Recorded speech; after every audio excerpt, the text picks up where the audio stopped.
Good morning to all. இப்போ ஓடோல மேனுஃபேக்சரிங்கில் part 4 video நம்ம போகிறோம். பார்ட் 4ல் நம்ம வந்து ப்ராடக்ட் எப்படி கிரியேட் பண்ணுறது, பில் ஆஃப் மெட்டீரியல் எப்படி கிரியேட் பண்ணுறதுன்றதை பார்க்க போகிறோம். ப்ராடக்ட்டில் போயிட்டு ப்ராடக்ட்னு கொடுத்தீங்கன்னா உங்களுக்கு ப்ராடக்ட் ஓப்பன் ஆகும். இதில் வந்துட்டு நியூன்னு கொடுத்தீங்கன்னா உங்களுக்கு புது ப்ராடக்ட் கிரியேட் பண்ணுறதுக்கான ஃபார்ம் வந்து ஓப்பன் ஆகிடும். இதில் வந்துட்டு ப்ராடக்டோட நேம் கொடுத்துக்கிறீங்க. நேம் கொடுத்துட்டு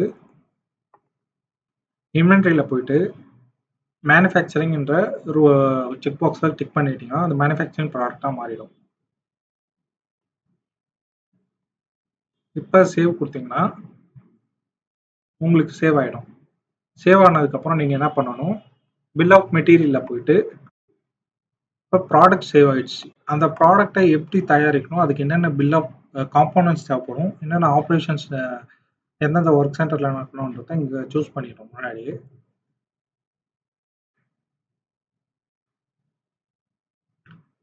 காம்போனன்ட்ஸ் வந்து சூஸ் பண்ணுறோம். ஒரு குவான்டிட்டி ஆஃப் யூனிட் தயாரிக்க, ஒரு சேர் தயாரிக்க என்னென்ன காம்போனன்ட்ஸ் தேவைப்படும் அப்படின்றத ஆட் லைன் கொடுத்து இங்கே ஆட் பண்ணிக்கலாம். டேபிள் தேவைப்படுமா, போல்ட் தேவைப்படுமா, ஸ்க்ரூ தேவைப்படுமா அப்படின்றத சூஸ் பண்ணிட்டு அது என்ன யூனிட், எத்தனை யூனிட் தேவைப்படும் அப்படின்றத சூஸ் பண்ணிடுவோம். அடுத்தது ஆப்ரேஷன்ஸ் சூஸ் பண்ணுவோம். ஆப்ரேஷன்ஸ் வந்து என்னென்ன ஆப்ரேஷன் என்னென்ன ஒர்க் சென்டர்லேருந்து எப்படி எப்படி நடக்கும்ன்றத சூஸ் பண்ணுவோம். இந்த ஒர்க் சென்டரில் என்ன ஆப்ரேஷன் நடக்க போகுது, புது ஆப்ரேஷன் இங்கே கிரியேட் பண்ணிவிட்டு இது பண்ணுவோம். சேவ் கொடுத்துட்டு அந்த ஆப்ரேஷன் சேவ் ஆகிடும். மிஸ்செலேனியஸாக ஏதாவது ஆக்டிவிட்டீஸ் ப்ராஜெக்ட்லேருந்து இதை கொண்டு போகணும் அப்படின்றப்ப என்னென்ன அலோவ் பண்ணணும் அப்படின்றதெல்லாம் இதில் கொடுத்துக்கலாம். கொடுத்துட்டு சேவ் கொடுக்கக்குள்ள உங்களுக்கு பில் ஆஃப் மெட்டீரியலும் ப்ராடக்ட்டும் சேவ் ஆகிடும். இப்போ பிஓஎம்ல போய் பில் ஆஃப் மெட்டீரியலில் போய் பார்த்தீங்கன்னா உங்களுக்கு இங்கே கிரியேட் ஆகிடும்.